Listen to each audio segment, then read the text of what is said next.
Hi everyone, my name is Jackie. Welcome to my channel. Today I'm going to be doing a book review over The Lonesome Crown. This is the third book in the series by Brian Lee Durfee. If you haven't read the first two books, then you shouldn't read this one. You definitely have to read them to understand what is going on in the story.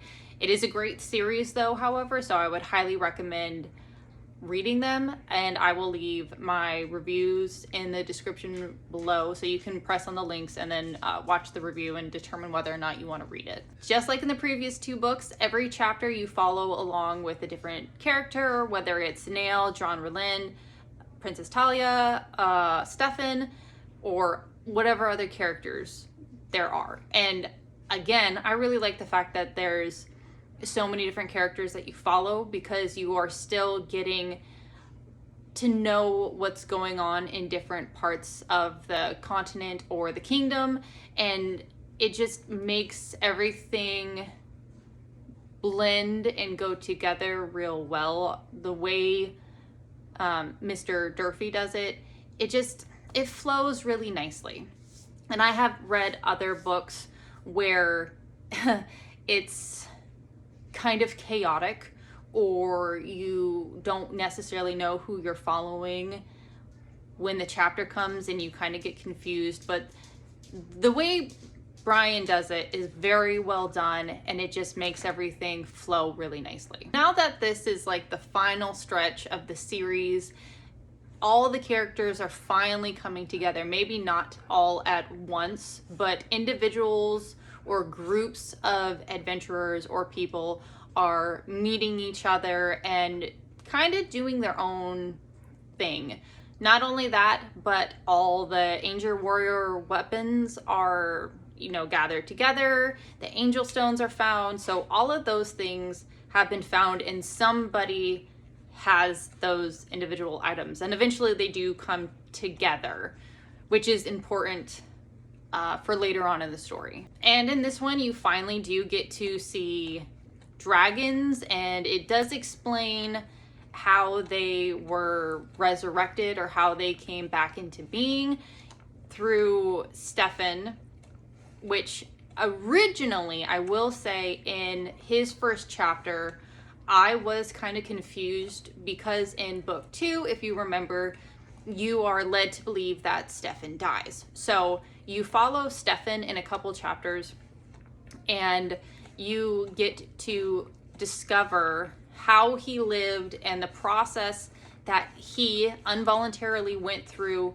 to kind of be resurrected and lived, and what his purpose is going forward, and just his thoughts and his mentality and how he feels.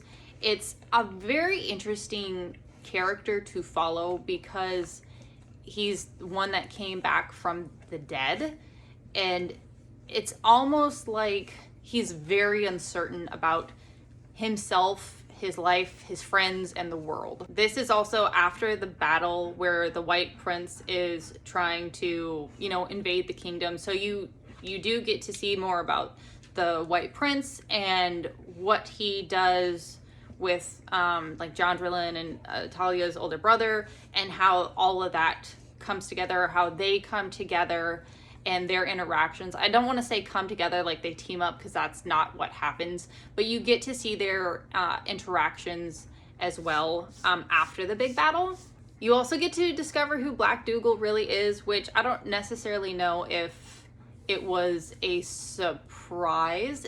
I did read this a couple months ago, and I don't think it was as much of a surprise as what other situations popped up surprised me more, but it made sense to who he is and how it fits within the story. There is a lot of fighting in the third book too, which is, it's not off-putting at all. It really, I think it works well in the sense, because most of these kind of battles aren't over within like an hour. So part of the reason why the battles are stretched out through as many chapters as they are is because of the individual people who you get the point of view of. So while battles are going on, you get Nail's perspective, Tala's perspective, you get like Liz Hen and some other people. So whereas I think if you were just following only one character through the battle, it probably would be a lot shorter, but because you're getting several different people's point of views throughout this battle, and just as a reminder, they're not all in the same place. Like there's certain groups of people who are in the same location in the kingdom, but they're far enough apart that you get different stages of the battle that's going on. I will say there was a little love interest that I was hoping would mature and grow, but it didn't, and I was kind of disappointed in that. But that's okay. It's not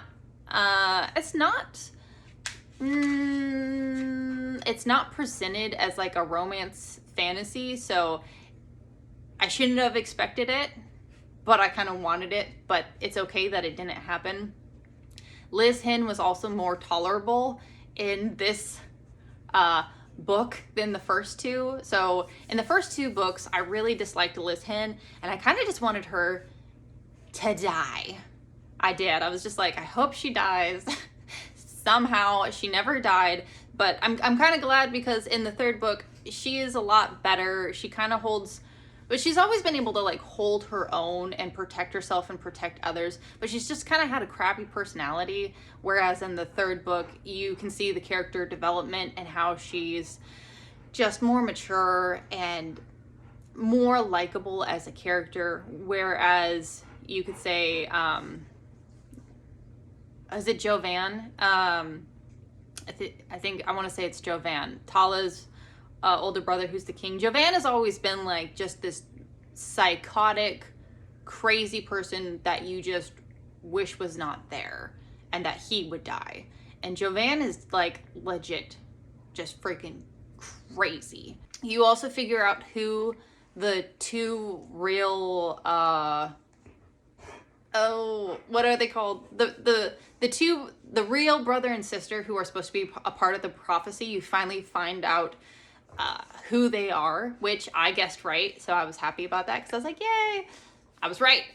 So that is good. I do like the fact that basically all the things that you want answered are answered. You're not left hanging and questioning what happened to this person, or if this or that didn't make sense.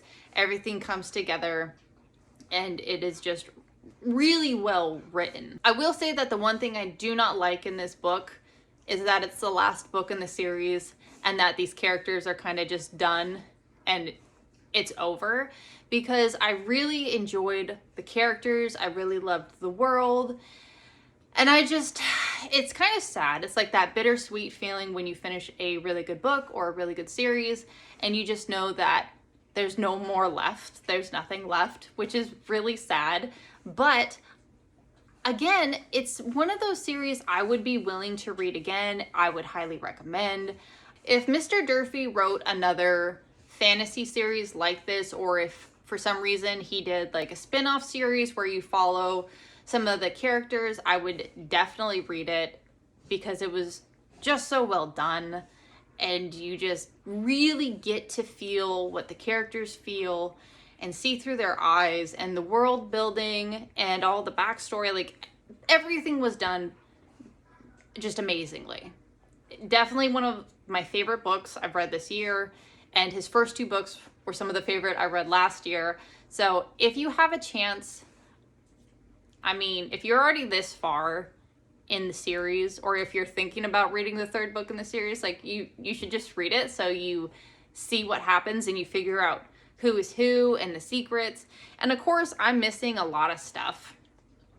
There's just no way for me to cover the entire book within a reasonable amount of time, considering that it's over 30 hours to read, or the audiobook is over 30 hours.